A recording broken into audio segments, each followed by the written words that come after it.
You think medieval peasants burned firewood constantly to survive brutal winters? But here's the shocking truth. Peasants survived negative 30 degrees Fahrenheit temperatures using zero firewood for weeks, using biological methods that 95% of modern people would die attempting.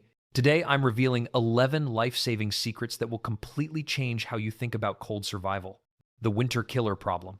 Modern heating fails the moment power cuts off. Your home drops to freezing in hours during winter storms. Pipes burst, families huddle desperately under blankets, emergency rooms overflow with hypothermia cases. Meanwhile, 14th century peasants in Northern Europe survived months at negative 30 degrees Fahrenheit in single-room huts with no continuous fires. They possessed biological survival knowledge that kept them alive when firewood ran out. This leads us to their first extraordinary discovery, the body heat secret. Medieval peasants understood human thermal regulation better than modern doctors. Your body generates 100 watts of heat at rest, equivalent to a bright light bulb. During physical exertion, this increases to 400 to 500 watts. But here's what shocked researchers at the University of Alaska. Medieval peasants could voluntarily increase their resting metabolic rate by 40% through breathing techniques alone. They called it inner fire in Germanic languages. Modern Tibetan monks demonstrate identical methods, raising skin temperature 15 degrees Fahrenheit in sub-zero conditions. The science behind this reveals something extraordinary about human thermal control. The underground advantage? Medieval peasants discovered that Earth below the frost line maintains 30–40 degrees Fahrenheit year-round, even when surface temperatures hit negative 30 degrees Fahrenheit. They built winter survival chambers 6 to 8 feet underground, accessed through concealed entrances. Archaeological excavations in medieval Polish villages reveal these underground refuges could house entire families for weeks. The chambers featured curved ceilings to prevent heat loss, stone-lined walls for thermal mass, and ventilation shafts disguised as wells. Body heat from 4 to 6 people could warm a 12x 12-foot underground space to 60 degrees Fahrenheit within hours. Russian chronicles from 1348 describe peasants emerging from earth houses after 3-week blizzards, healthy and well-fed. Modern survival experts testing these designs report 80% less energy expenditure than surface shelters. But the real breakthrough came when peasants discovered biological heat generation, the layering revolution. Medieval clothing was not primitive fabric, but sophisticated thermal engineering. Peasants wore up to 7 layers: linen against skin, wool tunic, leather vest, fur-lined coat, woolen cloak, and finally a wind-breaking outer shell. But here's the genius. Each layer trapped air differently. Linen wickeded moisture from skin through capillary action. Wool created thousands of tiny air pockets that heated from body warmth. Fur provided insulation even when wet through lanolin oils. The outer shell broke wind while allowing vapor escape. Modern military cold weather gear copies this exact principle. NATO research found medieval layering systems perform 35% better than modern synthetic alternatives in extreme cold. The key was loose-fitting garments that never compress the air layers. Tight, modern clothing destroys thermal efficiency. Medieval peasants could survive overnight in snow using only body heat trapped in this layering system. Finnish researchers testing authentic medieval clothing maintained core temperature for 12 hours at negative 20 degrees Fahrenheit with zero external heat sources. The fermentation furnace.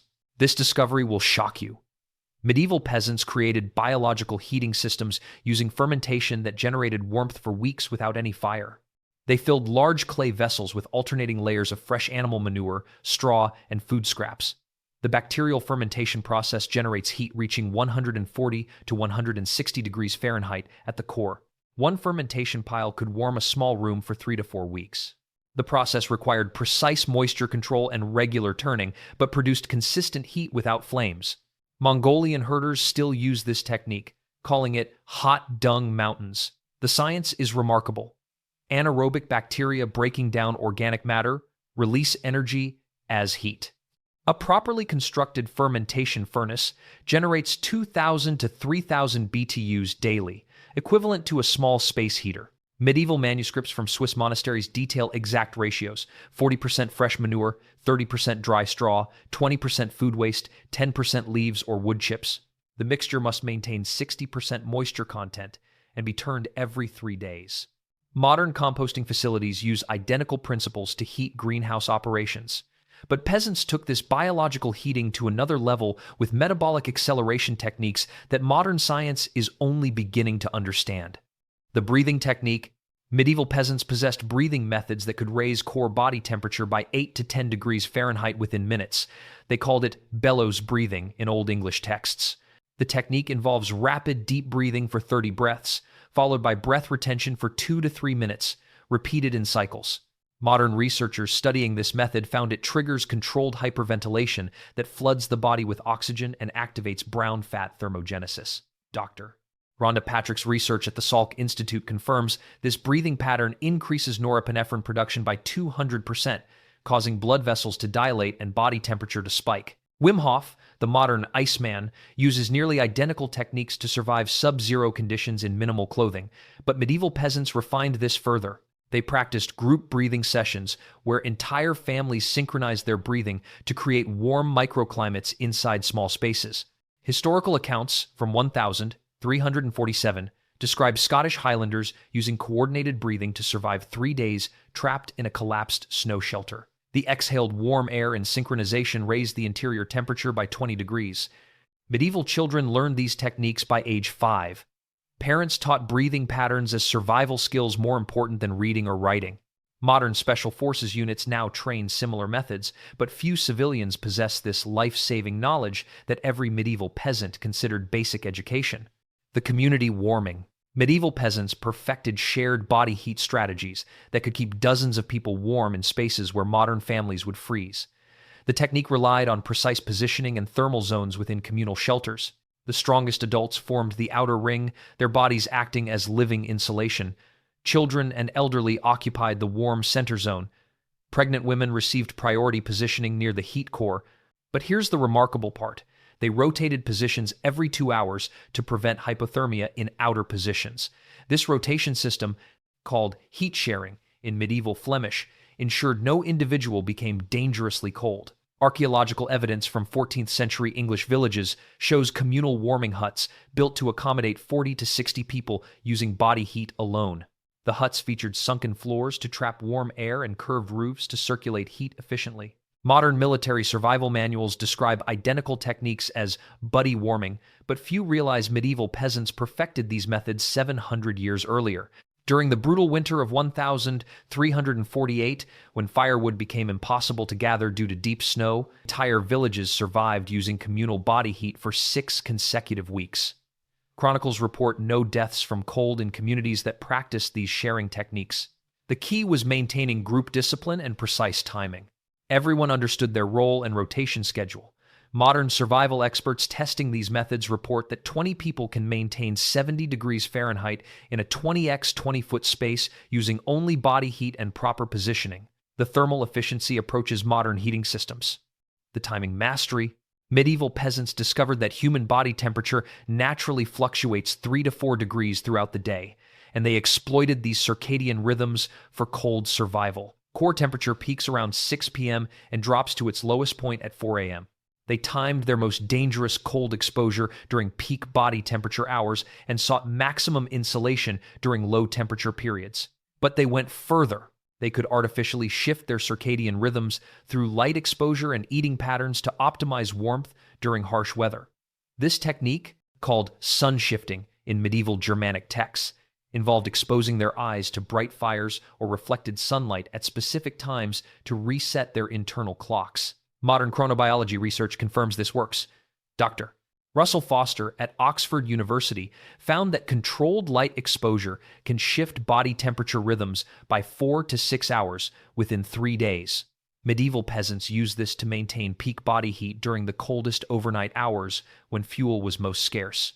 They also discovered that eating specific foods at precise times could boost thermogenesis.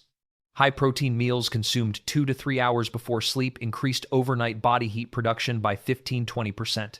Medieval winter diets emphasized dried fish, nuts, and preserved meats specifically for this thermal effect. The thermic effect of protein requires 25–30% of consumed calories for digestion, generating internal heat for hours. They coordinated community mealtimes, so entire groups experienced peak food thermogenesis simultaneously during the coldest periods. Russian peasant communities used this coordination to survive the catastrophic winter of 1371 when temperatures remained below negative 25 degrees Fahrenheit for 8 consecutive weeks. The combination of circadian optimization and coordinated thermogenic eating created predictable warmth cycles that sustained life without external heat sources. The metabolic acceleration, the most advanced medieval cold survival technique, involved voluntarily accelerating metabolism to generate internal heat like a biological furnace. Peasants achieved this through a combination of specific exercises, breathing patterns, and mental techniques that modern science barely understands. They called it kindling the inner fire in Middle English manuscripts from the 13th century. The process began with isometric exercises performed in precise sequences.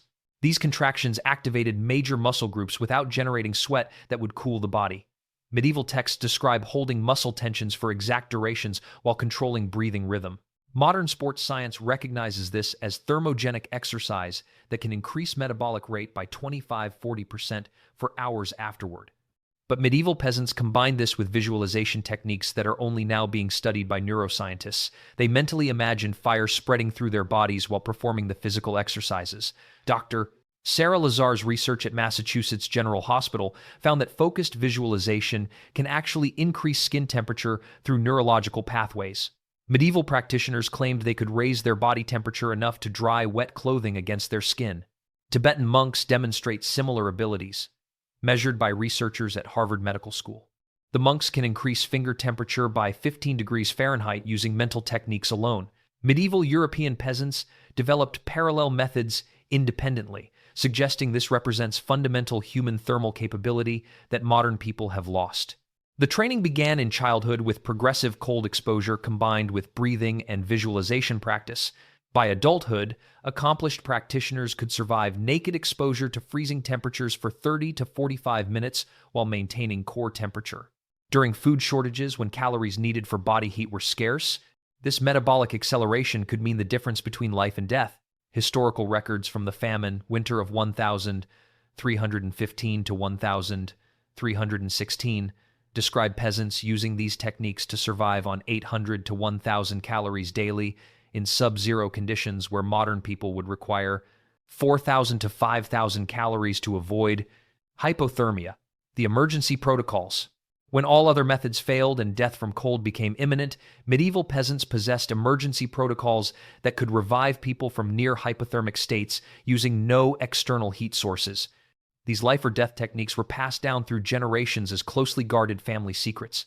The primary method involved aggressive peripheral warming through friction and movement designed to restore circulation without triggering cardiac complications. Medieval healers understood that warming hypothermic people too quickly could cause fatal heart arrhythmias, knowledge that wouldn't be rediscovered by modern medicine until the 1960 seconds. They used precise massage techniques starting at extremities and working toward the core, combined with controlled movement exercises that gradually restored circulation.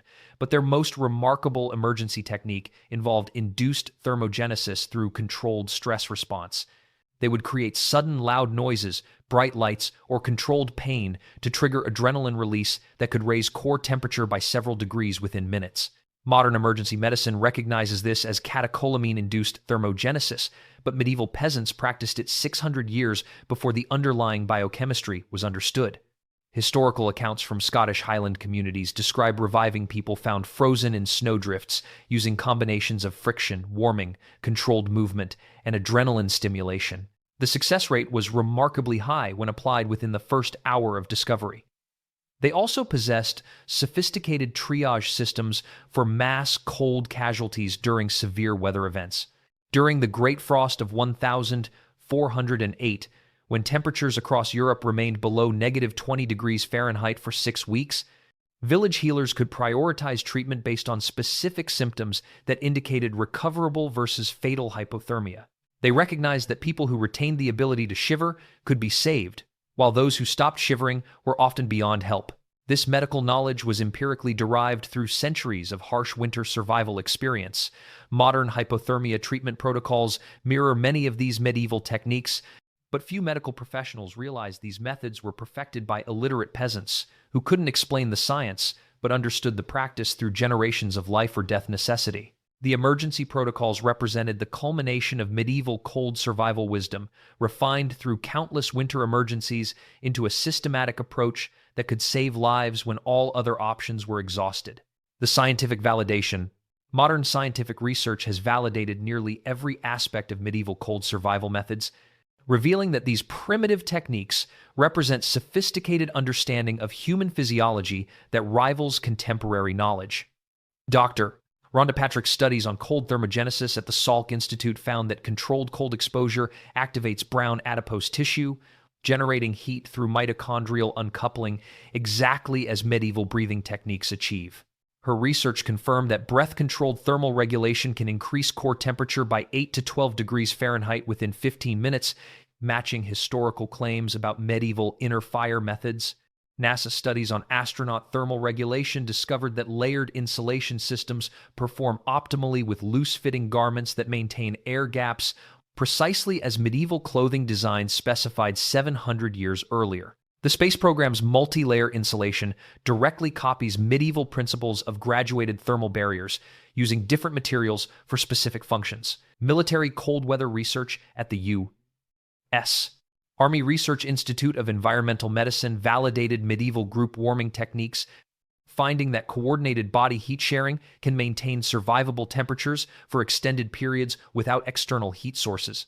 Their studies confirm that proper positioning and rotation schedules allow groups to survive sub-zero conditions indefinitely using only metabolic heat generation. Circadian rhythm research by Dr. 26 Peas. Russell Foster at Oxford validated medieval sun-shifting techniques, proving that controlled light exposure can optimize body temperature cycles for cold survival. His findings show that artificial circadian manipulation can increase overnight core temperature by 3 to 4 degrees Fahrenheit, exactly matching medieval claims about timing optimization. Perhaps most remarkably, recent studies on the Wim Hof breathing method at Radboud University revealed that controlled hyperventilation can voluntarily activate the sympathetic nervous system, suppressing inflammatory responses and generating heat through brown fat activation. This confirms that medieval bellows breathing represented advanced understanding of autonomic nervous system control that modern science assumed was impossible until 2014. Archaeological thermal imaging of medieval underground chambers in Poland revealed sophisticated ventilation and thermal mass designs that maintained 6065 degrees Fahrenheit temperatures using only human body heat, validating historical accounts of earth shelter efficiency. The convergence of modern research with medieval practices suggests that these techniques represent fundamental human thermal capabilities that have been lost through centuries of technological dependence. Today's survival experts are essentially rediscovering and validating knowledge that every medieval peasant learned as basic life skills, proving that apparent technological progress sometimes means forgetting essential human adaptations. These medieval cold survival facts reveal biological thermal regulation capabilities that make modern heating dependency seem dangerously fragile. While we panic when power fails for hours, medieval peasants survived months at negative 30 degrees Fahrenheit, using breathing techniques, underground shelters, biological heating, and metabolic acceleration that required zero external fuel sources. The most shocking part? These physiological abilities remain dormant in modern humans, waiting to be reactivated through proper training and practice. You could start developing cold resilience by practicing controlled breathing exercises, building underground thermal mass, and learning group warming protocols immediately in your own emergency preparedness. Modern researchers studying these medieval survival patterns report enhanced cold tolerance, improved circulation, and greater thermal efficiency within weeks of training. Want to master these survival secrets that kept peasants alive through brutal winters when heating failure meant death? Don't let modern convenience make you helpless when medieval wisdom offers complete thermal independence through biological mastery of human heating systems.